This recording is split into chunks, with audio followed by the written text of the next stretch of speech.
it's all right because we're here. We're here with you. Um, Tickets on sale for Jawbone Jam, by the way. Y'all get your hands on it. Remember, these tickets are going to go fast. Go to Ticketmaster.com. Look for Talk 99.5. Look up Brother Kane, Cane, Brother Kane, and you will find the Talk 99.5 Jawbone Jam. Remember, it's going to be Brother Kane, cattle, and stone horses on stage. We're going to be hanging out with you. We're celebrating 10 years. You just heard Murphy say that he might be there. He might bring Andrea Lindenberg. And we're just going to get as many people as we can. Tickets are $39.95.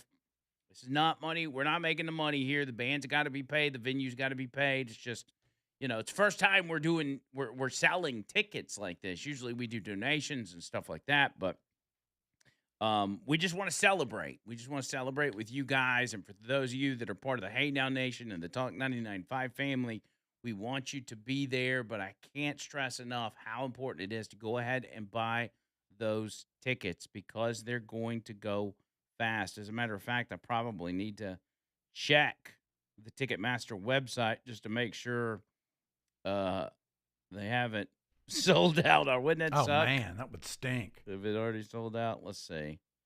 All right, here we go. All right, still there, still up and going, I think. Hold on. Let's say general admission. I wish there was a way to see how many tickets are available. It seems there's a limit of 8 that you can buy 8 at a time.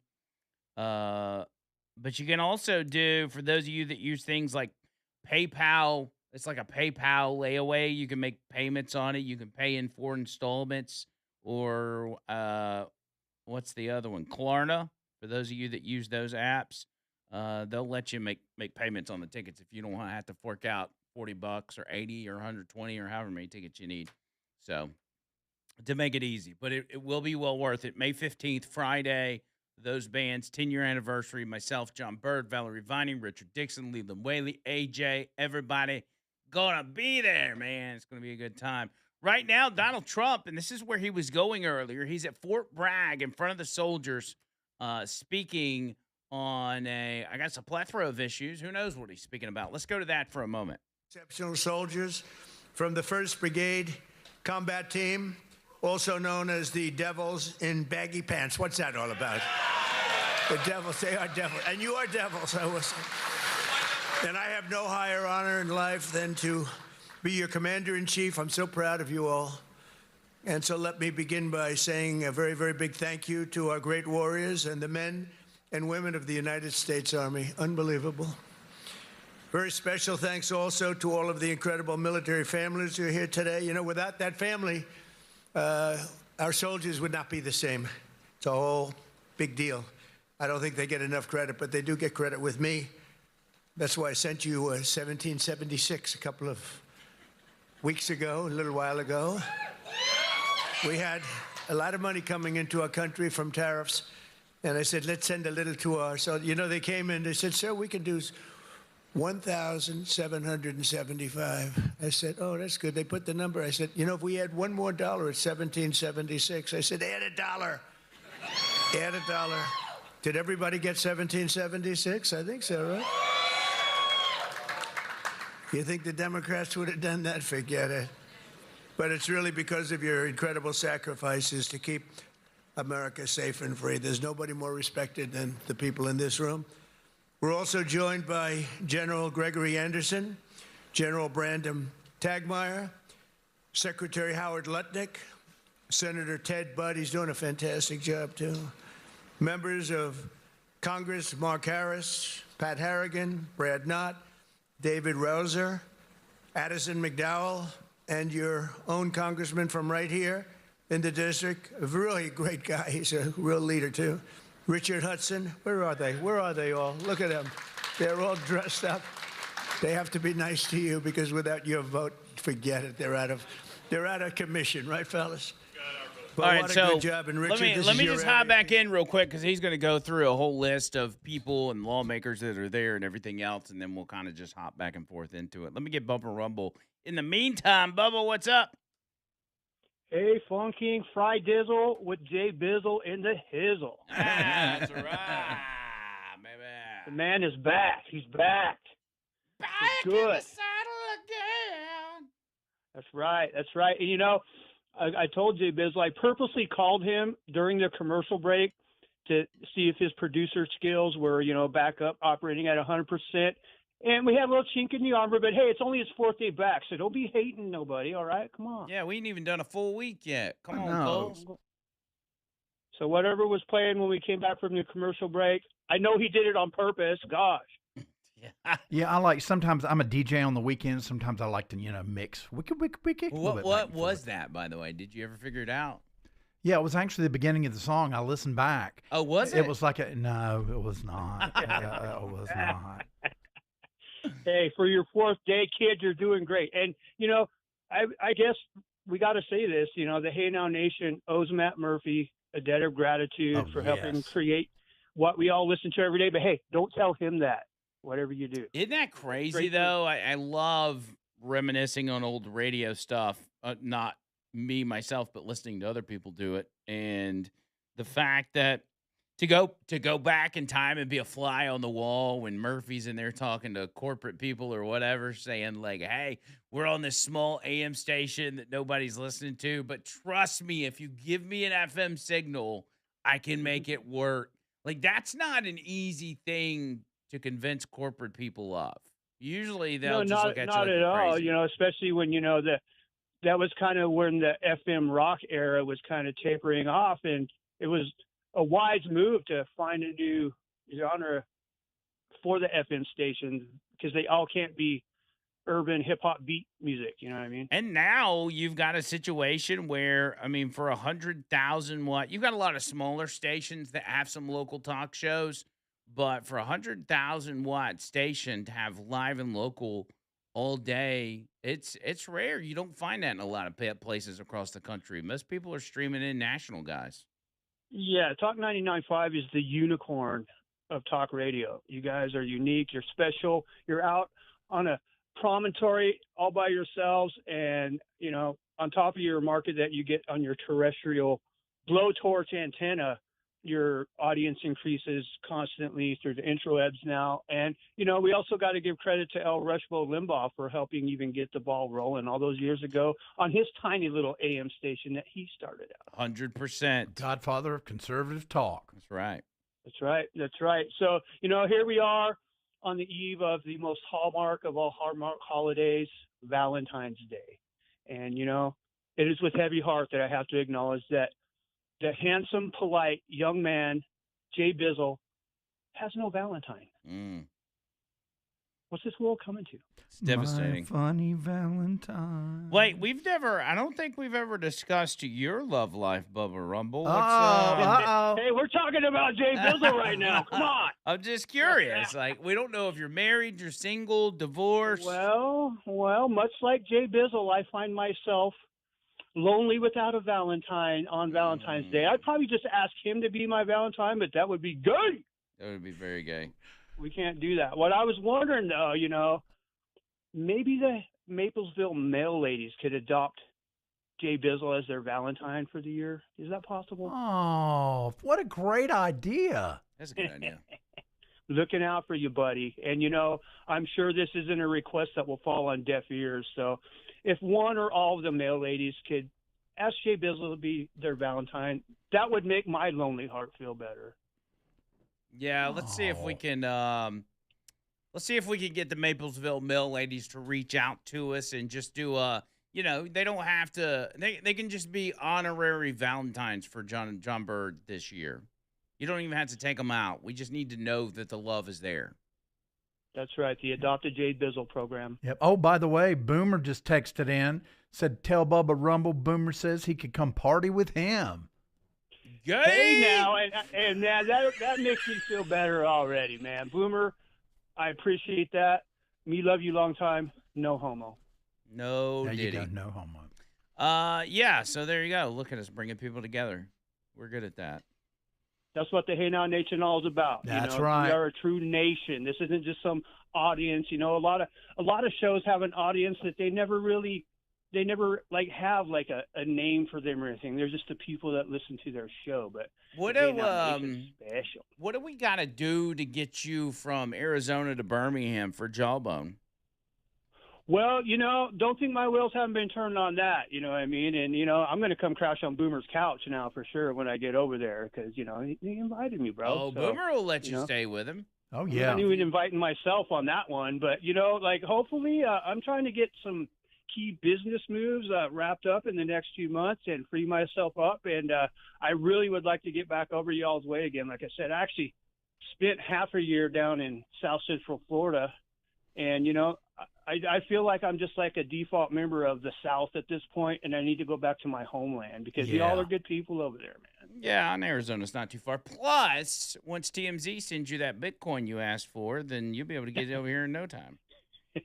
I'm just kidding. Right. I'm just kidding. Bubba Rumble's not the guy with the information. Hey, well, how else do you expect a working class regnet to get his foot in the door of cryptocurrency like 15 years too late? You know what I mean? I got $100,000 for a Bitcoin, so a guy's got to do what guy's got to do. I saw a story about this was in South Korea, and there was a company, and it's like the second biggest crypto company in South Korea. They did some sort of contest where they were picking winners to win cryptocurrency, and the total payout for it was multiple people that won, and the total payout for all the winnings they were paying out was about $400 or so, but when they typed it in to send the cryptocurrency to the winners, they had a typo and accidentally sent out Bitcoin instead of their own crypto, and it resulted in them sending out $40 billion worth of Well, crypto. they're bankrupt, but a lot of other people are doing good now.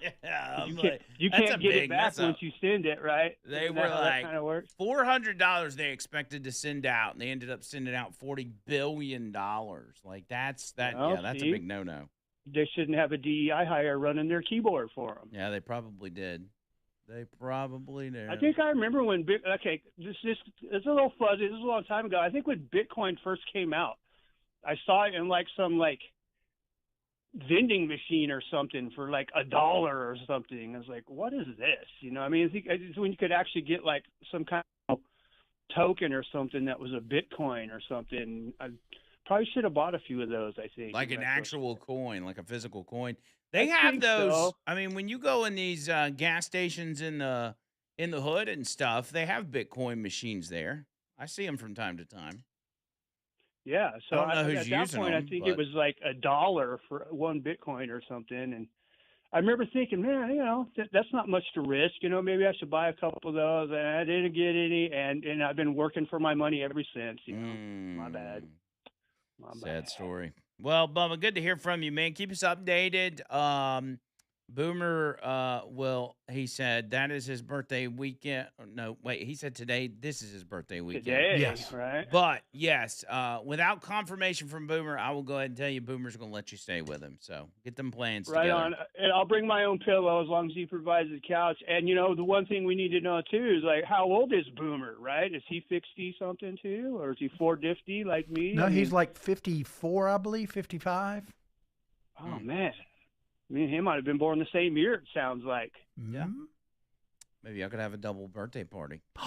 That's what we need to do. Dang. That's what we need to do. But anyway, like, for sure, happy Valentine's Day to all of the Hey Now Nation. Me love you long time, no homo. Hey now. Hey now. Love you long time. There's Bubba Rumble. All right, Trump's still speaking. I'll get to some of that when we get back on the other side. 205-545-9950. Hang tight.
RFK Jr. has been killing it on social media as of late.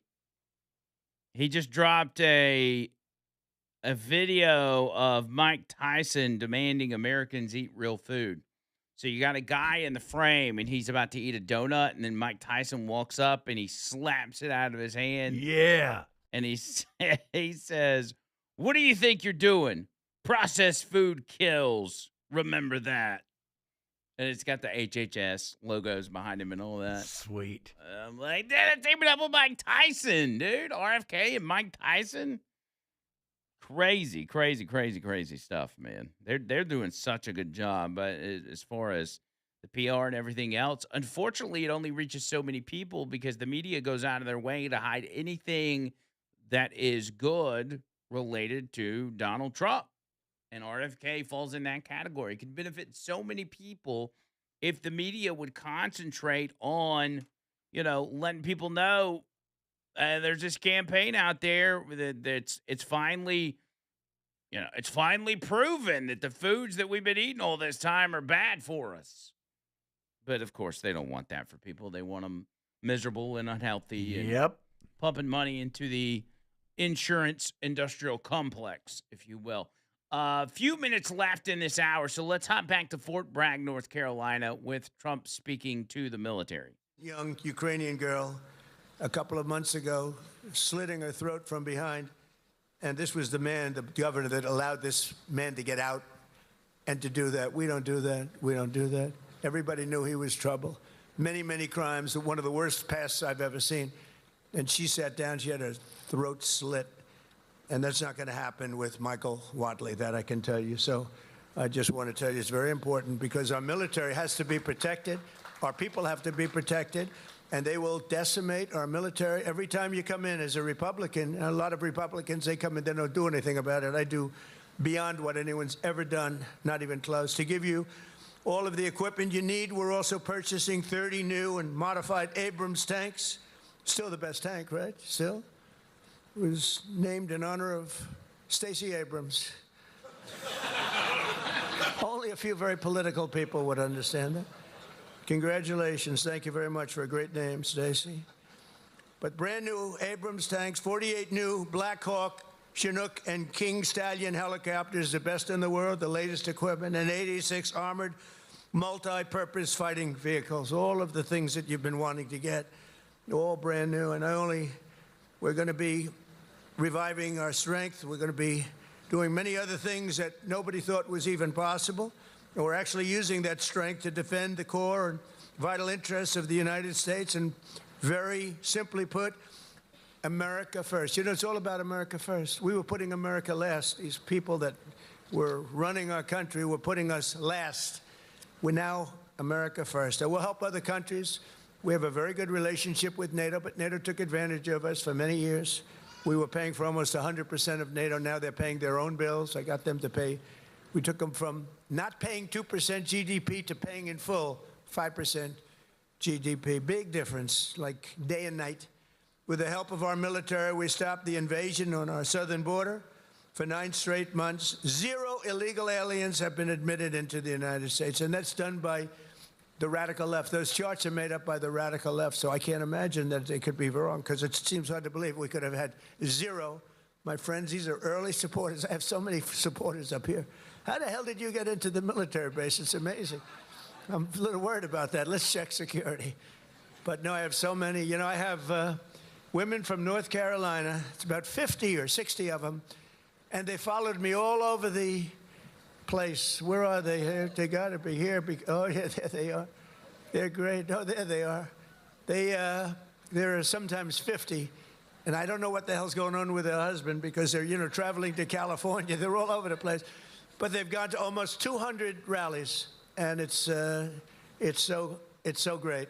It's so great. We have Susie Wiles here also, who's the first female chief of staff, and she's done a fantastic job, and she's standing right next to those great patriots from North Carolina. No, they would go all over. It didn't matter where I was. Sometimes I'd see them, like, I made a speech in London. They ended up they must be pretty wealthy. That's all I know, because they do a lot of traveling. But thank you very much for being here and for your support for years, because they were there right at the beginning. 2015, even 20 2015, before we started. Some of them were there before I even announced. They said, he'll be a good president. We need a good president. But they're amazing patriots. Thank you very much. Appreciate it. And last summer, I ordered devastating strikes on Iran's key nuclear facilities and something that was called Operation Midnight Hammer. That's exactly what it was.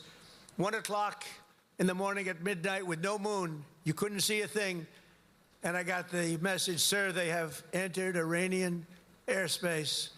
And I got to see it all take place. It was amazing. The B-2s, the flying wing. And I didn't understand the B-2s until then, but now I understand them very well. So does he. We just ordered a lot more. The super-duper new model, right? But they flew in. They were totally undetected. And those pilots, I met the pilots. I had them down to the White House, the Oval Office. I gave them all medals, actually. And I said, did you really like doing this stuff? You know, they're flying into very hostile territory. And they said, sir, we couldn't wait. In fact, they wanted to wait. You saw what was happening. People wanted to wait. And the pilots and their commander called me and said, sir, we're ready to go. Don't worry about that. That weather's nothing. We want to go, sir. We want to go. Now, if it were me, I'd say, take it easy. Let's relax. But, you know, you people have a lot of courage. Amazing, amazing. So we gave them medals. But that was Operation Midnight Hammer, achieving total obliteration of the Iran nuclear potential capability, totally obliterated. And think every single one of those 100,000-pound bombs hit its target, which happens to be an air shaft that goes directly into the facility. I don't think they'll be building air shafts anymore. That's not a good concept. They wanted to get a little air. They wanted to get a little fresh air. It didn't work out too well. No other country on earth could have done what we did. No other country has the weapons. No other country has the skill. No other country has the guts. And no other country has the extraordinary warriors that we have. We have the best warriors in the world. Because you can have the greatest equipment, but if you don't have the warriors, the equipment doesn't mean much. Last month, we proved this truth once again when some of our greatest soldiers, right here, to ever live, frankly, successfully captured the outlaw dictator of Venezuela, Nicolas Maduro, and brought him back to face American justice, where he's now, right now, waiting. And that was an amazing night. People saw that. They've never seen anything like it. You know, it's a pretty military country. It was So there's Donald Trump live at Fort Bragg speaking to the military. We'll keep our eye on that and keep this bad boy rolling on this Fun King Friday the 13th. The Line Talk 99.5. More coming up.